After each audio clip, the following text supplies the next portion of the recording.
Bismillahirrahmanirrahim. Assalamualaikum warahmatullahi wabarakatuh.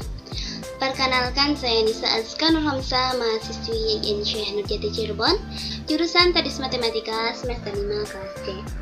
Di sini saya akan mencoba untuk mempresentasikan proposal penelitian yang berjudul Pengaruh model pembelajaran kooperatif tipe TAI terhadap kemampuan pemecahan masalah matematis ditinjau dari motivasi belajar.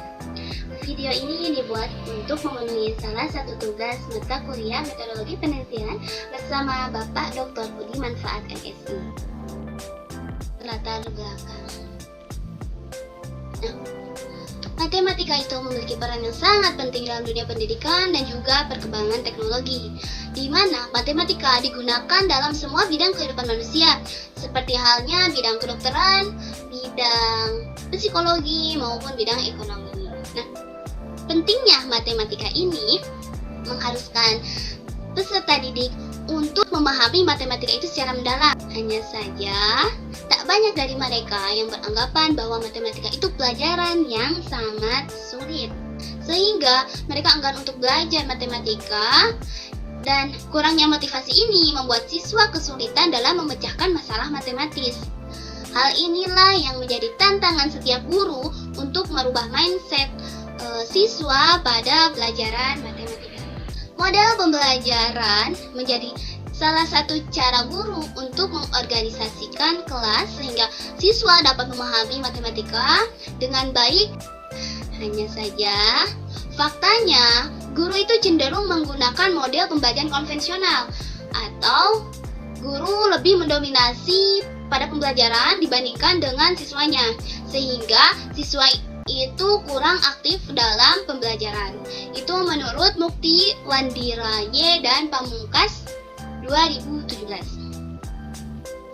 Selain model pembelajaran, motivasi belajar juga berhubungan erat dengan proses belajar mengajar, di mana motivasi belajar ini timbul karena keinginan siswa untuk berhasil dalam belajar atau keinginan siswa untuk berprestasi. Menurut penelitian dari Fadilah dan Bais tahun 2017, bahwasanya perkembangan intelektual akan lebih cepat berkembang ketika siswa memiliki motivasi yang tinggi. Sifat matematika yang abstrak serta proses pembelajaran yang kurang kreatif menjadi salah satu penyebab belum maksimalnya pemecahan masalah matematis siswa. Itu menurut Amri dan Abadi 2013. Perlu adanya model pembelajaran yang tepat atau yang efektif untuk meningkatkan kemampuan siswa dalam memecahkan masalah matematis. Pembelajaran TAI atau Team Assisted Individualization menjadi salah satu model pembelajaran yang dapat digunakan guru untuk melakukan pembelajaran agar siswa lebih memahami materi yang disampaikan. Model pembelajaran TAI ini mengharuskan siswa untuk berperan aktif dalam pembelajaran, karena setiap anggota dari kelompok mereka akan bertanggung jawab atas keberhasilan tugas-tugasnya. Menurut penelitian dari Emma M, Muhammad S, dan Eli R 2019, model pembelajaran TAI ini mampu meningkatkan kemampuan siswa SMA dalam memecahkan masalah matematis. Selain itu, kemampuan pemecahan masalah dapat meningkatkan motivasi belajar matematika siswa. Baik, oleh karena itu, perlu dilakukan penelitian terkait pengaruh model pembelajaran kooperatif tipe TAI atau Team Assisted Individualization terhadap kemampuan pemecahan masalah matematis jika ditinjau dari motivasi belajar siswa. Baik, selanjutnya mengenai pernyataan masalah. Keberhasilan belajar, khususnya dalam hal kemampuan pemecahan masalah, tidak hanya dipengaruhi oleh metode pembelajaran saja, tetapi juga faktor lain termasuk motivasi belajar siswa. Ada kemungkinan bahwa efektivitas metode pembelajaran tidak selalu sama antar siswa karena perbedaan tingkat motivasi. Namun, hal tersebut perlu untuk diteliti. Selanjutnya, mengenai pertanyaan dari penelitian ini, bagaimanakah hubungan antara model pembelajaran kooperatif tipe Team Assisted Individualization dengan kemampuan pemecahan masalah matematis siswa jika ditinjau dari motivasi belajar siswa? Nah, selanjutnya, mengenai tinjauan literatur pembelajaran kooperatif tipe TAI. Menurut Slavi tahun 2014, bahwasanya model pembelajaran kooperatif tipe TAI adalah suatu program pedagogik yang berusaha untuk mengadaptasikan pembelajaran dengan perbedaan individual siswa secara akademik. Selanjutnya tentang komponen-komponen pada model pembelajaran TAI atau Team Assisted Individualization. Yang pertama, mempelajari materi pelajaran. Yang kedua, tes penempatan atau placement test. Tes ini dilakukan oleh guru untuk menempatkan siswa sesuai dengan hasil tesnya. Nah, seperti halnya siswa yang memiliki hasil tes tinggi akan sekelompok dengan siswa yang memiliki hasil tes rendah ataupun sedang. Yang ketiga, membagi siswa ke dalam kelompok. Biasanya pada model ini, dalam satu kelompok memiliki 4-5 anggota. Tempat belajar kelompok. Nah, setiap siswa akan mengerjakan tugasnya secara individu. Namun, setelah itu, siswa saling mengoreksi jawaban teman kelompoknya. Kemudian, saling berdiskusi untuk mendapatkan jawaban yang tepat. Kemudian skor dan penghargaan kelompok, adanya refleksi, kemudian tes akhir dan unit keseluruhan. Yang kedua, mengenai pemecahan masalah matematis. Nah, dapat dilihat ya di gambar itu prestasi dari pemecahan masalah matematis. Kemampuan pemecahan masalah matematis itu suatu proses berpikir seseorang secara mandiri dalam menemukan solusi maupun mengatasi masalah matematis. Kemampuan pemecahan masalah matematis ini harus dimiliki oleh setiap siswa untuk melatih agar terbiasa dalam menghadapi berbagai permasalahan, baik itu masalah matematika ataupun masalah-masalah yang ada di kehidupan mereka. Baik, 4 indikator pemecahan masalah, yaitu yang pertama, pahami masalah. Yang kedua, perumusan masalah. Yang ketiga, memilih strategi penyelesaian. Dan yang keempat, menginterpretasi hasil terhadap masalah-masalah tersebut. Nah, baik, selanjutnya mengenai motivasi belajar.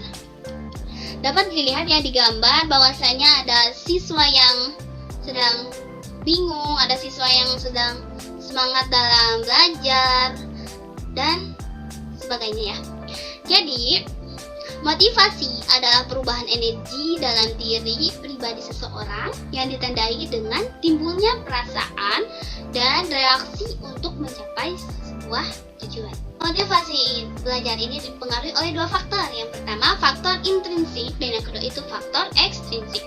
Faktor intrinsik atau faktor yang ada pada diri pribadi siswa itu sendiri, seperti halnya minat terhadap bidang ilmu yang dipelajari. Orientasinya adalah mengikuti pendidikan tinggi.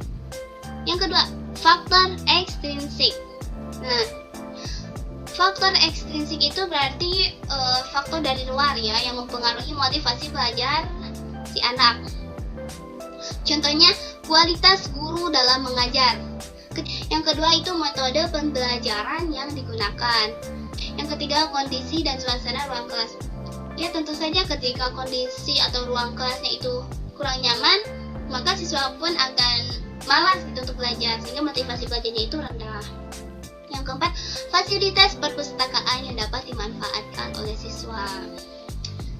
Baik, selanjutnya tinjauan teori. Teori yang mendukung penelitian ini yaitu teori kebutuhan MC Cleland, di mana ada 3 kebutuhan untuk mengetahui motivasi individu dalam teori ini.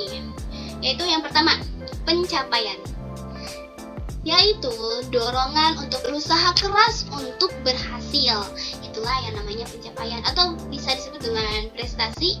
Yang kedua yaitu kekuasaan, buah kebutuhan, di mana seseorang itu memiliki pengaruh, menjadi berpengaruh, ataupun mengendalikan seseorang atau mengendalikan individu lain. Yang ketiga yaitu afiliasi. Kebutuhan ini yaitu keinginan untuk menjalin hubungan antar personal yang akrab dan juga ramah. Baik, selanjutnya tinjauan hasil penelitian terdahulu.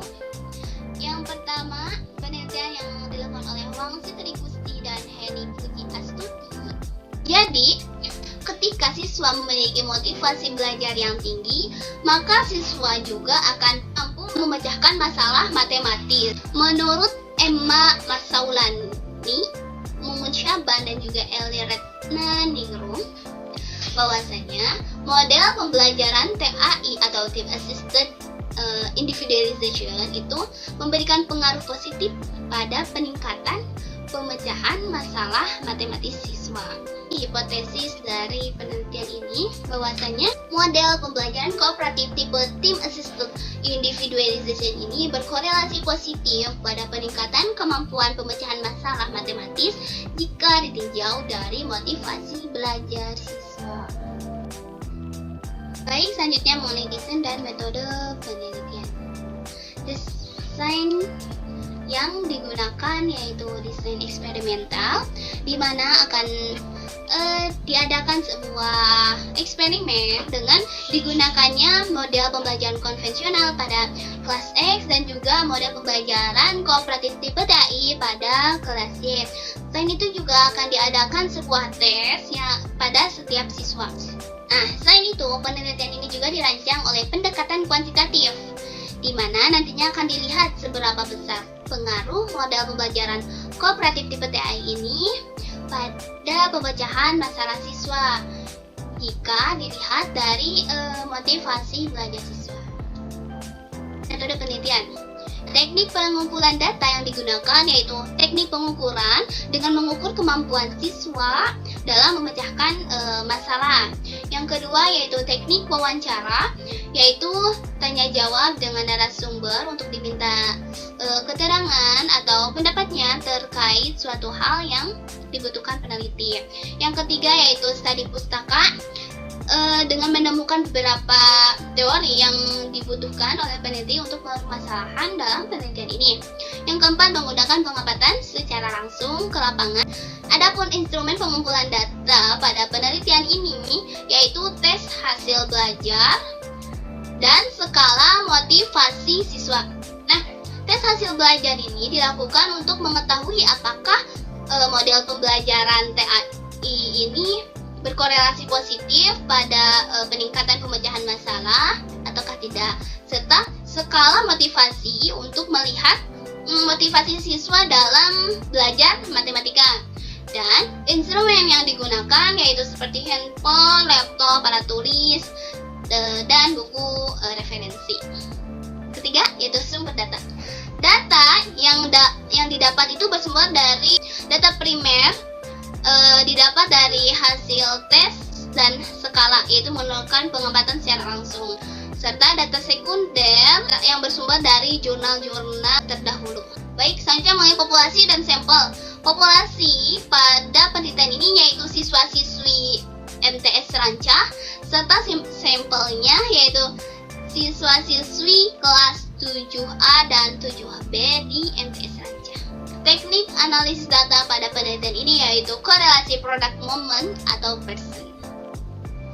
Nah, baik, selanjutnya mengenai referensi-referensi yang digunakan dalam penelitian ini bersumber dari jurnal-jurnal terdahulu, seperti jurnal motivasi belajar dan faktor-faktor yang berpengaruh Mungkin itu saja yang dapat saya sampaikan, kurang lebihnya mohon maaf. Terima kasih. Wassalamualaikum warahmatullahi wabarakatuh.